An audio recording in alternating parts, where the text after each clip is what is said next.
Esses dias eu estava fazendo o meu devocional e eu comecei a ler o livro de Jonatas e algumas coisas me chamaram a atenção. Abrindo a sua Bíblia lá em Jonas, no capítulo 1, versículo 2, a gente tem o conhecimento que Deus manda Jonas ir à cidade de Nínive, que é a capital da Assíria, pregar para que eles se arrependessem de seus pecados. Então, no versículo 3, a Bíblia nos diz: E Jonas se levantou para fugir de diante da face do Senhor para Tarsis, que era uma cidade fenícia, e descendo a Jope, achou um navio que ia a Tarsis, pegou, pois, a sua passagem e desceu para dentro dele para ir com eles a Tarsis diante da face do Senhor. Enquanto eu estava lendo todo esse livro, tudo o que acontece nele parece muito surreal. O mais diferente do livro de Jonas é que ele é o único livro da Bíblia que termina com uma pergunta feita pelo próprio Deus.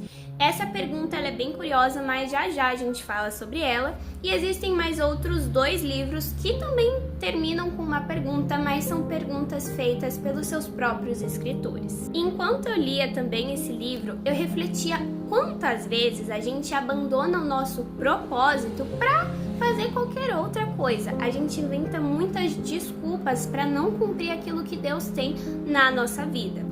E outra coisa bem curiosa é que o livro de Jonas, ele fica bem pertinho do livro de Daniel, que foi um grande profeta e que inclusive no seu livro ele narra o quanto que ele e os seus amigos manteram a sua fé mesmo em momentos muito difíceis, como por exemplo ser jogado na fornalha. Todos somos Jonas, mesmo desejando ser Daniel. E ao analisar profundamente esse livro, a gente percebe que ele se encaixa perfeitamente nos dias de hoje, de fazer aquilo que Deus tem para nossa vida, mesmo sabendo que os planos dele são bem melhores que os nossos planos. Agora, lendo a pergunta final do livro de Jonas, ela é a seguinte: E não hei eu de ter compaixão da grande cidade de Nínive, em que estão mais de 125 mil homens que não sabem discernir entre a sua mão direita e a sua mão esquerda, e também muitos animais?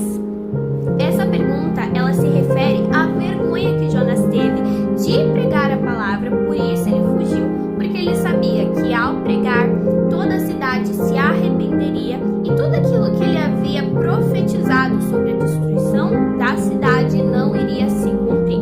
Portanto, ele ficou envergonhado. E muitas vezes não é só a vergonha, mas também o nosso medo, a nossa repressão interna de não acreditar no nosso potencial que acaba nos impedindo de alcançar o propósito que Deus sempre vai ter para nossa vida.